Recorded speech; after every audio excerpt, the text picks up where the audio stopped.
Hi everyone, I am Kristen, the moderator of McGowan County Public Library's Happily Ever After Book Club. Find us on Facebook. And this is another entry in our very popular Conversations with a Writer series. Everyone should know the lovely lady to my left, Miss Tammy Blackwell.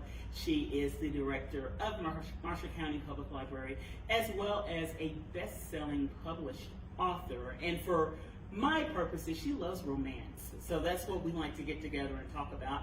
But today we have a very special guest.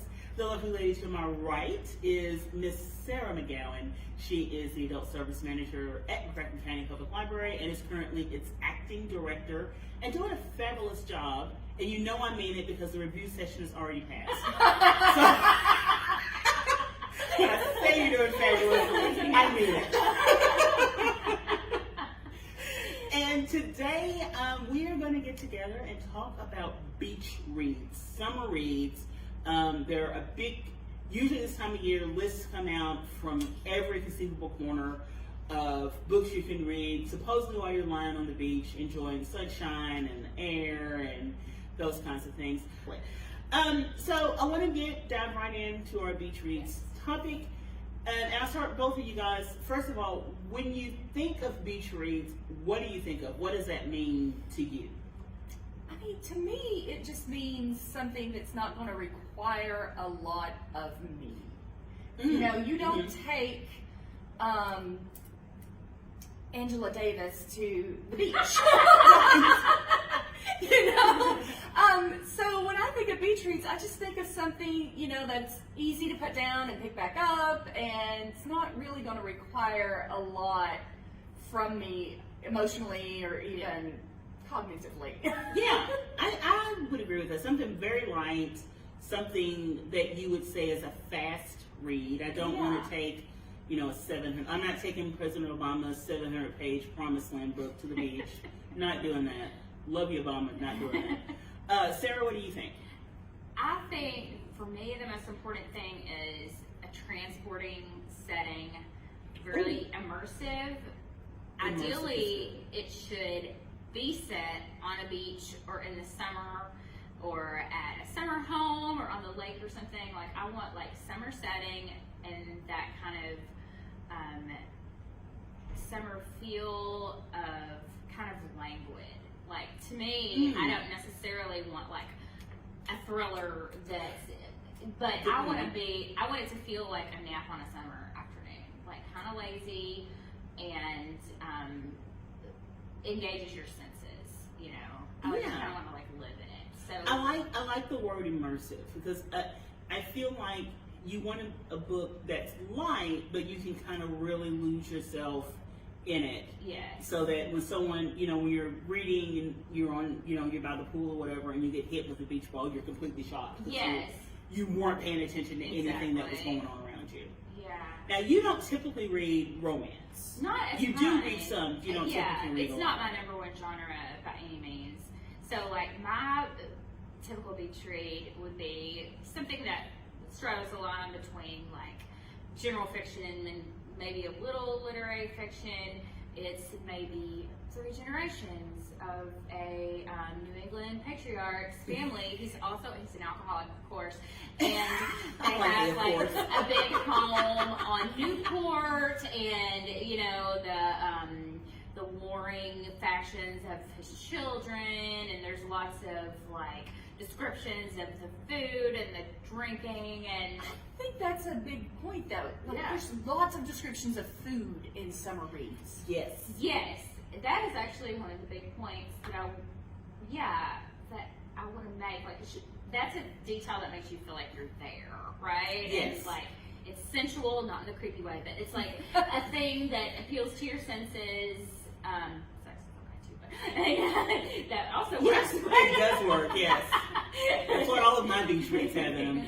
Yeah, so I want a lot of details that put me there. And my huge author, and like the one that I'm obsessed with now is, I don't know if it's Ellen or Aylin, Hildebrand, but yes. She is like the definition of beach read to me. I'll give you that, yeah. And she describes food like amazing. Mm-hmm. I don't know if she has a restaurant background or what, but like, she's actually at least eaten a lot.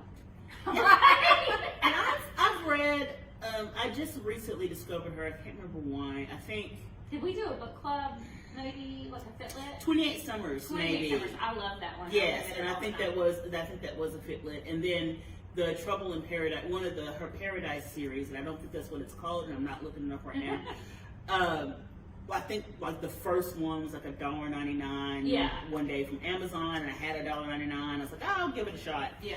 And it was also, it was set on an island, and there was a lot of intrigue and that kind of stuff. And I don't consider that typical romance, but it was very beachy. And it's like I would low say. stakes intrigue to me. Yes. It's not like I'm gonna have to confront a lot of things about my humanity and you know Your own it's like- mortality. Yeah. It's like, oh, you know, romantic drama. Yeah. If it doesn't involve me, that's great, you know. Or you know, maybe a killer's chasing you, but it's not like they're really gonna get away in the end. Yes. It's not And that's something that's typical about, well, we talked before we read romance, is we know the ending's going to be happy. Not, the bad guy's going to get got, the couple is going to fall in love, and you're going to believe that nothing bad ever happens to them for the rest of their lives. The feelings you'll have in the end will not be like ennui or, you know, something, an unsettled feeling, which I like too sometimes. Like some authors can do that and make it awesome, but like that's the antithesis of Beatrice. Yeah, You should come I out of agree it with feeling that. good. Now, Tammy, do you think Beatrice have a certain formula? She's mentioned in lots of descriptions, and I do like the idea of a family, like especially a generational family involved in the books. That gives it a little bit of for me. But what do you think formula-wise? Well, I agree with, there's lots of description. For some reason, food, and maybe it's just because that's what really pulls me into something, like you start talking about food and I'm like, yeah, I'm going to read every word in this paragraph. I'm not skipping that.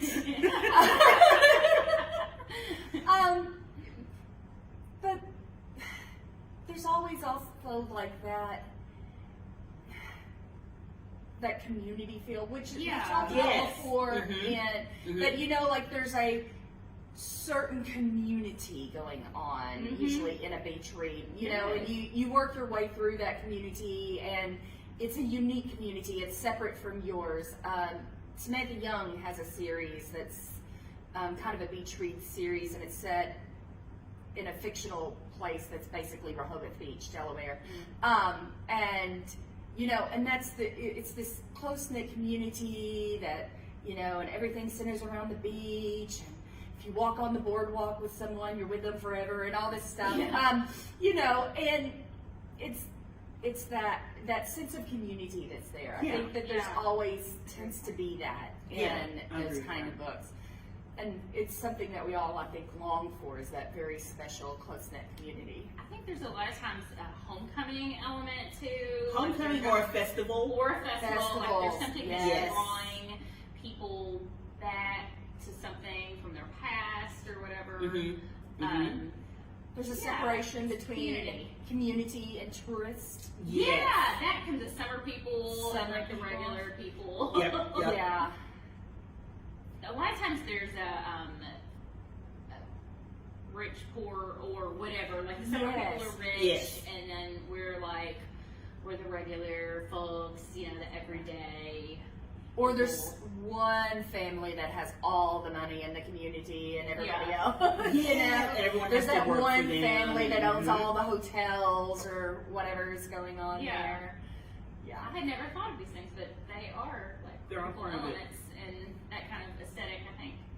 Particularly the tourist part, because there's always, when the festivals, there's always a big festival, and they're always worried about the tourist money that's going to come in, and then sometimes a townie will fall in love with the tourist, and then the whole conflict is what happens when the summer ends, and he or she goes back to where they live, and the other thing that lends into that as well is a vacation, because people fall in love.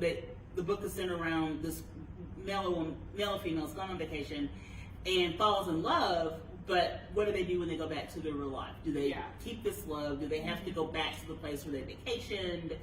Those kinds of things. Yeah, there's a lot of inherent conflict. Yes. And with anything that involves like a vacation spot, because there's that time limit. And Yes. And some people aren't the same on vacation that they are when they're at home. Entitled when they're on vacation. There's also the service element. I guess like if you're working in the service industry, that's what the locals would be doing, I guess. But yeah, those are great points that I think are like the more subtle things that make it feel like that kind of read. Yeah. No matter the genre. And when I'm not a huge, I think you mentioned earlier, I'm not a huge fan of a whole lot of strife and drama, other than like the normal romantic tropes I'm used to, that kind of thing. Mary Kay Andrews writes a ton of books. Well, not a ton of books. I look at her fantastic fiction. She basically releases one book every summer that's set either in Florida, set in Georgia, set somewhere southern, and they involves usually someone fleeing to a small town community, on a beach, and those kinds of things.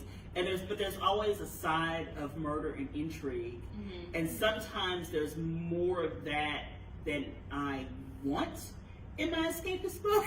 What was the Meg Cabot?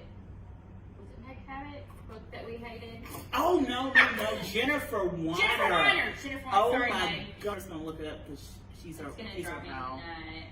Big Summer. Big Summer. Beautiful cover. That's what, like a big hat. Oh yeah, Yeah. I know that book. Now that you show the cover. That is a quintessential beach read. It just wasn't one that I don't think liked, it wasn't executed the way I would have wanted. Yeah. Do you know what is a great one is another one that I can't think of. Is the No, this is the hallmark of Tammy and I. The one about the baseball player that we did for Fitlit that was so cute, and it's set in Maine, and he had the, you know what I'm talking about? I love that book. It's Oh my gosh. Yes, what was the name of I can't even remember the author. I could see the cover. I'm sure you read it. Because her husband, because he was a baseball player he retired because he had an injury, and so he rented the house behind her main house. And they went to like minor league baseball games. And they went to games and things together. What was the Linda name? Holmes is the author, I think. Now that I think about it. That is exactly right. Was it Evie Drake? Yes, Evie Drake gets. Let's see. Evie Drake oh shoot. I'm getting it mixed up with another book, but I know it's Evie Drake. Evie Drake Starts Over. Starts Over, Linda that's Holmes exactly it. Is highly recommended. Did you read that?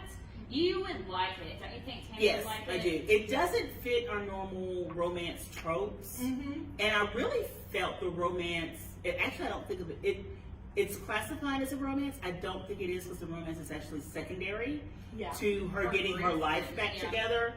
But it's a really, really good light escapist read that fits a beach read. And it had a romance that I actually bought.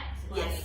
It felt like two real people, and sometimes they were jerk heads, and that's what I like in my characters. I don't like idealized characters.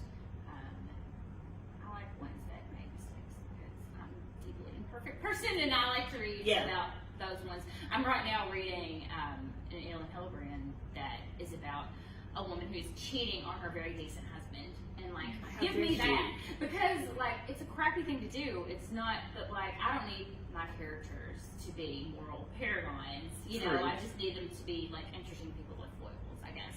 And those are the kind of things that I like to populate my beach reading with. As long as they're not fatal flaws. As long as they they're can not be fatal flawed, flaws. but not something that's like icky. Or a cartoon cutout villain. That's fun. Yes. Actually, I enjoy that. I don't need all my villains to be superhuman, you know? Like, Yeah. they can be just like cruel villains. Kind of campy. Skin dogs. Yeah, Yeah. campy. Yeah. Campy. Yes, exactly. Which also works with beach reads. It totally You want a little does. camp. Your beach Yeah, reads. you're absolutely right. There is a camp element. What, if you're you're in the bookstore, or you're on Amazon, Or you're at the library. Or you're at the library, or you've got Publishers Weekly or something, and they've got all these synopsises of books. What would draw you, if you're looking for something light, you're looking for beachy, what kind of elements would you look in that would draw you to it? You'd be like, ooh, this sounds like something that'd be right up my alley. I think the word's rom-com, and that's, I think, what kind of separates mine and Sarah's taste a whole lot is because I like that very light, and I'm okay with them being a little idealized. You know what I'm saying? Yeah. I want to smile and laugh. So if it talks about like that there's hijinks or you know what I'm saying, things like that. I love it when dumb things happen and it's funny. I don't know.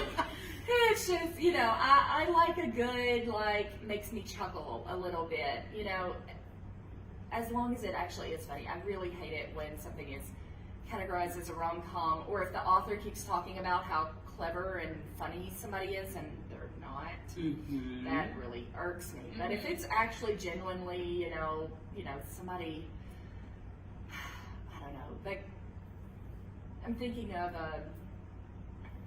I know it's going to surprise everybody because I mentioned Penny Reed book, but like she, you know, the main character in one of them keeps getting lost on the back mountain roads, and it's just almost hysterical, like how completely clueless she is about driving the mountain roads, and she always ends up at this same turn spot, you know, and like cutesy little things like that make me happy. And I know exactly what book you're talking about because I read it, and I thought the same thing. She was delightful. She was delightful. Yeah. I like that. And I want something that's going to be funny. And then, I mean, it can have the mystery, it can have the kind of intrigue, but I really like to laugh out loud if I'm reading a book. I love those books where I can laugh. I think humor is the hardest thing to pull off in a book. Yes. Oh, yeah. Pull it off authentically. Yeah, I think angst is easier, and I guess because humor is so personal, you know. That's a good point. What's funny to some is not funny to all. Yeah. That's a good point. That's kind of you said that. Now you said that. That's kind of makes it kind of dangerous to put in a book. Yeah. Because your sense of humor, what you and I find funny, may not be what everyone likes, and so you kind of have to decide: how funny or quippy am I going to make this character? Yeah. And will she come off as funny or quippy, or will he or she come off as kind of yes, a little overdone? yes. I don't like, or I wouldn't say I don't like, I like a little of everything, but I tend to go away from things that are super conversational and have a lot of like pop culture, like the Gilmore Girls of books. I don't like that as much. That takes me out of, I don't like when a book feels a little more timeless, I guess. Like I'm suspended. I don't really necessarily want to see a character doing the things that I do, the lame things that I do, like on Twitter or whatever, you know, or talk about Star Wars. Like, I don't typically like a ton of pop culture references into my books, which I think rom-coms are very that's what they are. Yeah. And see, I love that. I mean, and that's how I write too. Yeah. When I'm writing things set in modern times, it very Buffy the Vampire Slayer, Gilmore Girls-y, you know, that dropping a lot of pop culture references is one of the things One-liners and that's one of the things that I enjoy. That's kind of how I talk anyway. So And I agree with both of you, actually. I like the pop culture references, particularly the references that I get. Yeah. You know, I like those, but I also don't always want to be bombarded with this book is set in 1980 or this book is set in 1990. You know, I want to I don't want to know who the president is. I don't want to know that, you know, there's a recession. I don't want to know any of that stuff. Just let me read it to where I can drop it anytime in the last 30 years and it works. And I think that's something, like, as I'm writing, I always try to find timeless pop culture references. Right. Things that aren't going to necessarily date it. Like, if you talk about The Princess Bride, it could be 1989 or it could be yesterday. Yeah. Like, people are still watching The Princess Bride. People are still Star Wars. You know, you try to find those timeless pop culture references instead of the ones that are like, you are definitely talking about, you know, the year 2010. Yeah. Yes. Now, I would rather, though, them name someone than to, like, mask them. Like, you're obviously talking about Beyonce, but you don't say Beyonce. Yes. You just say it. decided to give them the name of B and G. like, That does tend to drive me Yeah. crazy because I'm like, it's obviously Beyonce. Just say Beyonce. But on the stuffing of pop culture items, I also don't like a book that feels like they're trying to cram in every single pop cultural event. Oh yeah. That like the Forrest Gump of books, you know, where Forrest Gump has apparently affected every single major event in the last 60 years in this country, or however long, not 60, right. but it was a while. And I don't like that in my books. Like every character that exists in 1969 obviously went to Woodstock. You know? Yeah, right. Right, everyone was there. Exactly. You know, that throws me out a little bit. I'm like, there is no possible way that you did both this and that, Yeah. no. Or that you care about all four of those, you know, all 4, 5, 6, 7, 8 of those things as well. There's going to be things you don't care about, you know. Exactly. Let's segue into what is my favorite part of our chats, recommendations. What, if someone came to you, and being as though we work in the library, we get that a lot. I like to read blank. What do you have that would fit that? So if someone comes up to you, says, I'm looking for a good summer read. I think I've actually been asked that before. A good summer read, what would you tell them? What kind of suggestions? I have a whole list here because I prepared today for a change. I mentioned before, Samantha Young's got that series set on the beach, and that's probably my favorite beachy setting of a book. And it's possibly because Samantha and I are very close, and so, but I just really enjoyed that series. She is funny without trying to be funny. She would never do her things as a rom-com, but she personally is very funny when she talks, and so her characters are that way. They've got some sass, and so I really enjoy that one, and I feel like that's maybe a beach area that I don't come across as much. I'm usually, you know, we talked about like the Georgia and the Florida, and Kristen Callahan has one. I remember reading, it's the first in that Rockstar series, and it's, you know, it's set there in the low country and all that, and I feel like that's where people gravitate when they start talking about beaches. And so, you know, something kind of like, who thinks of Delaware? Or Delaware. Yeah. But, you know, it kind of gave an interesting, different perspective on things. Different spot. Yeah. What about you? So I think of like my quintessential beach relocation would be probably like Nantucket or Martha's Vineyard. I'm thinking East Coast or Maine or whatever. East Coast, like strict summer season with lots of intrigue between the locals and the summer people. And so I unfortunately already mentioned two of my favorite recommendations, but I love the Linda Holmes title. Abby Drake does a thing. Yeah. It's about Abby Drake. Yeah, so it has a lot of good. It's baseball. It has Maine beach setting. Baseball's very summer. Very summer. That it has some good food descriptions, which I like. Lots of picnics. You got to pack a picnic and tell me about everything that you packed. It's romantic without being a genre romance, which I appreciate and love. It has some depth because she's dealing with a lot of grief from some past experiences, but the end feeling that you get at the end is one of like hope and healing and lightness. Yeah. And it was really well done. So that is one that I always recommend. And the other one is Summer of '69 by Ellen Hildebrand. And I haven't read that one. That one is a family thing, which I hadn't thought about a thing that I particularly like, but like generations of a big family. So we've got drama at each age group. You know, there's like something about the kids and the adults and the grandparents as well. There's a homecoming element.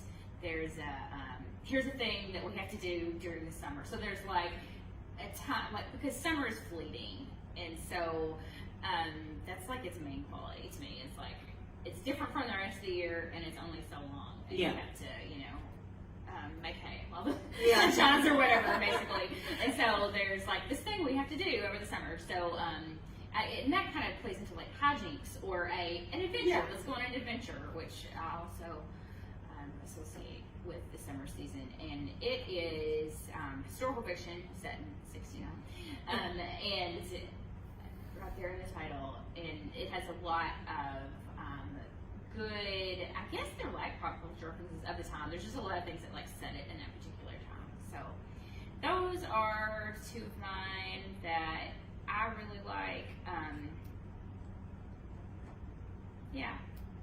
have to peek on my Goodreads. What do you got, Kristen? All right, so and some of these I have not read yet, but I'm very excited to read. Priscilla Oliveras has released the second book in her Keys to Love series. Anchored Hearts. This is a second chance romance. All of these books are set in Key West. If you want the library's copy, you're gonna have to wait because it's at home on my couch. Angie Heckman, Shipped. This is really interesting. It's a enemies to lovers romance that is set on a cruise ship because they both work for the same cruise ship. They're trying to get a job that is. They both work for the cruise line. They're trying to get a promotion, and as part of that, they have to board a cruise and kind of go to the islands because that's going to help them with their presentation. And she hates him without ever having seen him. And then when she sees him, she's like, maybe I don't hate him.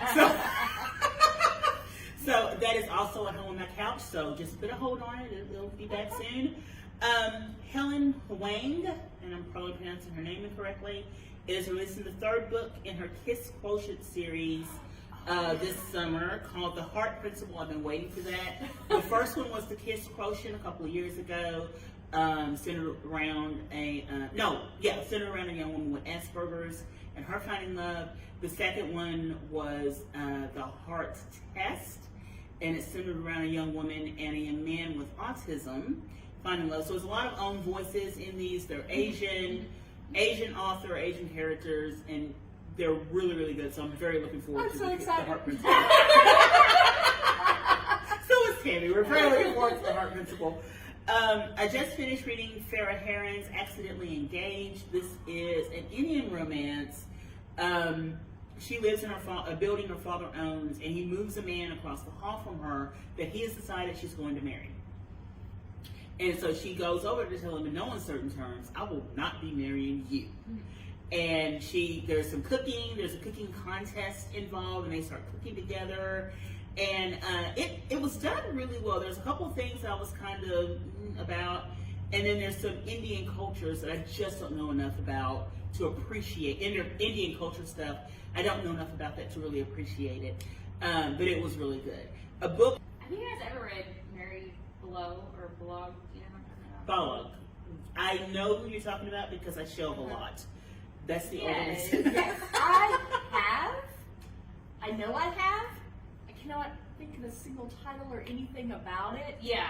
Right now, off the top of my head. My favorite summer romance is hers called A Summer to Remember, and it is like in a country house. It's very they get forced together and they drink a lot of lemonade because it's the hottest summer ever or whatever. And so that is one of a classic genre romance that I recommend a lot. It has a lot of elements that I really like. It has less tension. They don't try to like wedge in, like some people would read like this is boring. Yeah. Those books I'm usually okay with. If it's handled well, I think. If I like the characters really enough. Yes. Mm-hmm. And characters are very specific people. I like characters that like feel like a person that you would know, like how all the traits don't necessarily just completely fit together in a way that logically makes sense, Yeah. And so that is a summer romance that I really like to recommend. It makes me want to get playing on a country. And the book I recommend all the time is one of my recent favorites, The Hating Game by by Sally Thorne. She just actually had another release, First Impressions or Second Impressions. I did read that. It was okay, but it apparently did not stick with me because I can't remember the title. But The Hating Game is probably, it's enemies to lovers. I love Lucy. I love Josh. I reread it all the time. It's not summer, but there is a wedding involved. There you go. So it had Community event. It has Well, a and the summary, wedding's kind of a beachy location. and the wedding's on a beach. So yeah. And that's soon to be a movie. They Yes, it cast is. it and Yes. everything. I think they've started filming. So Yeah, I'm excited. I'm excited about that. I'm very picky on. I believe I looked at who they cast for Josh, and I kind of side-eyed it a little bit because it's not. For some reason, I keep picturing Colin Jost, and I don't know why, and I can't shake it. And he doesn't even fit the description of the character. But that's just who pops in my the head. is actor Colin seemed Jost. young to me. Yes, yes. I thought it was an older character. Yes. Yeah, that was my initial reaction. Was just that he seemed so young. Yes. The actor that they chose, but I think the person they chose for Lucy made a lot of sense. Yes. Like she looked kind of perfect. So, Yeah. I like that. I'm looking forward to that. I just hope it's that done movie. well. Yeah. Yeah. You know, you hope it's more of a Bridgerton and less of a. Yes. I will not name other ones, but some are not done so well. Yeah, I get very, very particular about how my romances are adapted. Yeah. Yeah. Oh, someone else I want to mention, and just like that, the author's name has escaped That's me. us every time. Every single time. Farrah Farrah Rashan. Ah! The second in her series, it started with the Boyfriend Project. Mhm. The second one also comes out this summer. And Jasmine Guillory also has a romance coming out this summer, and I'm very excited about both of those. Although the last Jasmine Guillory, I rolled my eyes at a lot. So hopefully this one resets Yes. my feeling and I love her again. And I think, I don't know about you guys, but anything I've read this past year, 14 months, however long we've been doing this, I almost hate to make any sort of real judgment on it if I didn't enjoy it, because a lot of that may have came From me personally. from this. We look to romance for escape. Mm-hmm.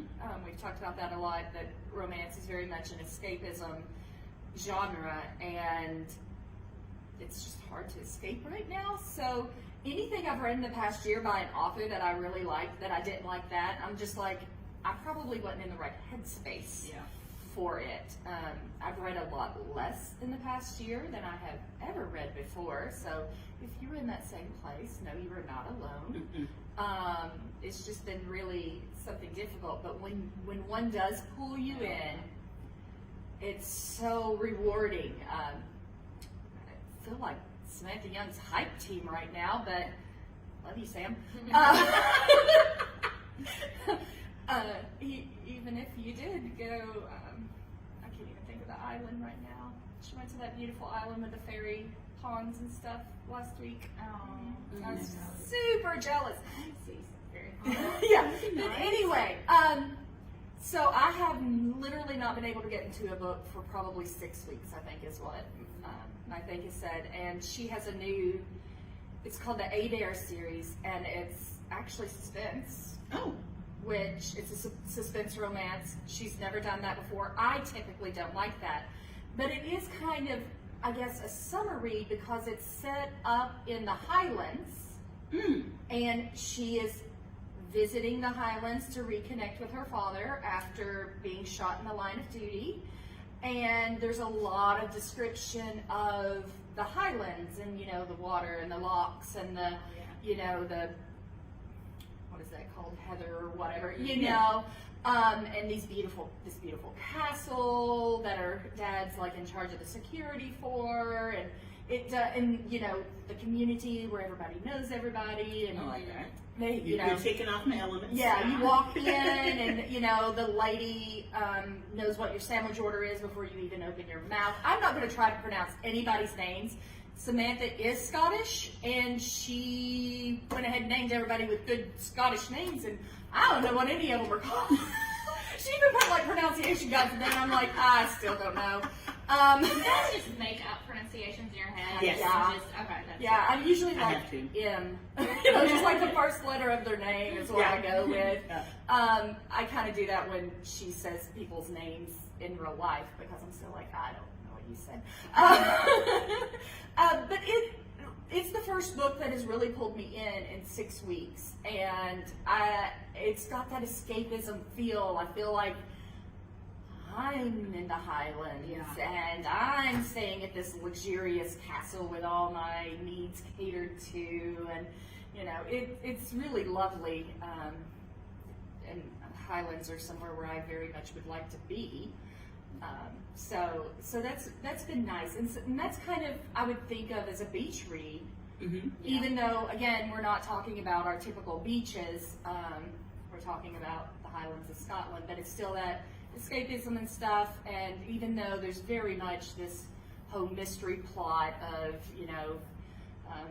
who's sending these threatening messages and doing all this awful stuff, there's a lot of, she's a romance writer. I mean, the romance is the central plot there, and her and the dude did not like each other when they first met, and I love grumpy people who don't get along turning all soft for each other. That's my favorite. so it's been a really fun read that I would recommend. Something that I've read recently. That's about all I've read recently, as I said. You said a mouthful with if there's something that you've read lately that by an author you normally love and you don't, consider the time and that you're reading it, and maybe it's just your mood just wasn't right. Because there's been a couple of authors that I've loved, and then the last book I was like, what the crap is this? But I read them all in the last 12 months. Yeah. That's a good point.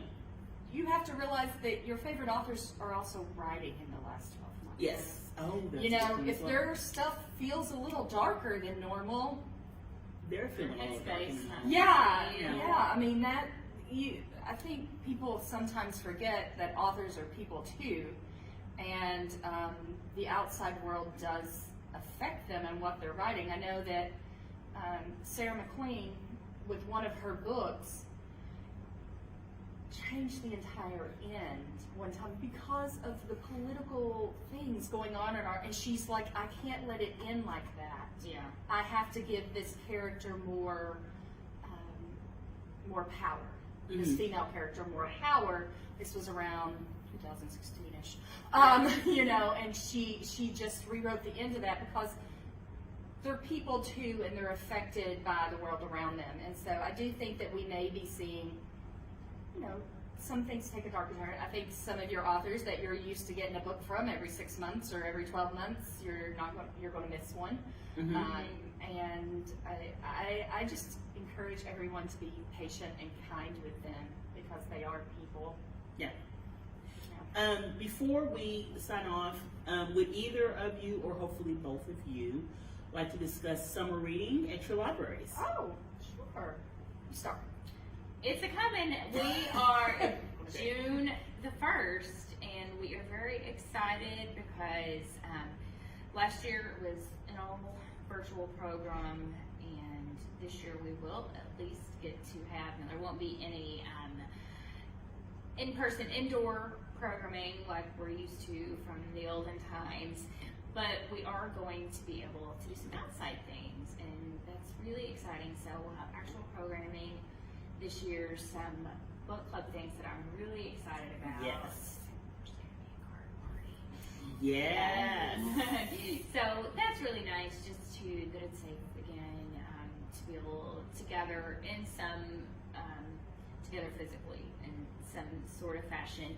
We will have a new app that we are rolling out to our summer reading program that way, to log your books. It'll have kind of a Goodreads element, how you keep track of what you read. So I think that's going to be really good. I know that I personally I am ready to read again. I have also really struggled. I read a lot in the early pandemic when when things were really, really locked down, and that was, what I did. And it's almost like in my head, I associate reading now with a dark time. And I have a hard time like wanting to power through and try to get past that association. So I'm personally, I love a beach read. I was glad when they asked me to do this because even though I don't have like strict romance taste, I love a beach read, and I'm just really looking forward to being able to get back to some of that this summer. You give yourself some grace if you've had a hard time reading. It's not school. That's the good thing about being grown-ups is that, we can read what brings us joy, and if it's not bringing us joy, like set it aside and come back to it later. And like the summer is later for me. I would like to add, piggyback on that before we get to Miss Tammy and Marshall County Library. Watching this video will give you summer reading points. There'll be a lot of different activities this year besides just plain reading that'll get you summer reading points and get you a little summer reading swag. And Miss Tammy, Marshall County Public Library, what you doing? Well, first of all, know that you can participate in both programs. No one's going to stop you. So don't be like, oh, I want, do both. At Marshall County, we focus our summer on the kids and the teens, and we are back doing in-person stuff again outside. So we have stuff at all three branches all through June. It looks like our normal summer reading calendar. I was actually going through, and when you do the 3 children's programs at each branch and then the teen programs, we have around 5 programs a week scheduled each week in June. So that is really exciting. We are limiting those numbers, and we're going to be very strict about when the signups are for that, and they'll be online so that everybody has an opportunity. And also, if things change, because in the last 14, 15 months, whatever, we have all learned that things can literally change in the matter of like 10 minutes, what we can and cannot do. So we're being a little more cautious than normal, but we will have wait lists if you don't get in. And another really cool thing they do is whatever program they're doing, they're going to have take-home kits of. So if you don't get to do it at the program, you can do it as a take-home kit and still participate at home. We're doing all sorts of take-home kits throughout the summer for adults, children, and teens, which have been super popular. And I think I don't know about you guys, but that's the thing I don't really know that is going to go away completely. Probably once we're back in person for everything, they won't be as frequent, but it has been a really great opportunity for people who maybe aren't able to make it to our programs regularly to still participate in library things. So I've been really excited about that. Our children's team has really been working hard on putting some stuff together. We are revamping our bookmobile service.